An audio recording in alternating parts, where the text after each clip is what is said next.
দুপুরবেলা রোদ মাথার উপর চড়তেছে, বিলটা যেন সোনার আলোয় ঝিলমিল করতেছে। পানির উপর ভইরা আছে ঘাস, শাপলা পাতা, ফড়িং উড়তেছে এদিক সেদিক। সেই ঘাস পাতার ফাঁক দিয়ে আস্তে আস্তে চলতেছে আমাদের ছোট্ট নাওডা।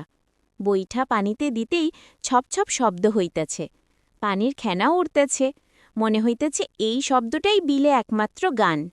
দূরে দেখা যায় দুটিন্ডা গরু ঘাস খাইতেছে, আবার কোনোটা পানিতে নামি দাঁড়াইছে ঠান্ডা হাওয়া খাইবার জন্য।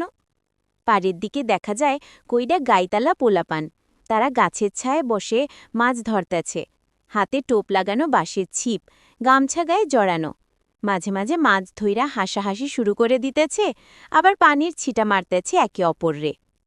নাও চলার পথে শাপলা পাতার ফুল ফুটে আছে, সাদা, লাল, বেগুনি, মনে হয় রঙের বাগান ভাসতেছে পানির বুকে। দূরে জেলে ভাইরা জাল বাইচ্ছে, কারো মুখে গান, কারো মুখে সুরা। নাওডা চলতে চলতে হালকা হাওয়া বই আসতেছে, গায়ে লাগলেই কেমন ঠান্ডা ঠান্ডা লাগে। ওই পাশে কইরা মেয়ে পানির ঘাটে নামিছে কলস ভরতে, হাসাহাসি কইরা গান গাইতে গাইতে জল তুলতেছে। তাদের হাসির শব্দেও যেন বিলটা আরও জমে উঠছে। এমন সময় আকাশে কইরা সাদা মেঘ ভাসতেছে, রোদ্দুর কইরা ঢাকতেছে, আবার কইরা বের হইতেছে। নাওটা আস্তে আস্তে চলতেছে, আর মনটা শান্তি পাইতেছে। মনে হইতেছে এই জীবন, এই বিল, এই নাও, এই হাওয়া, এর চাইতে সুখ আর কিচ্ছু নাই।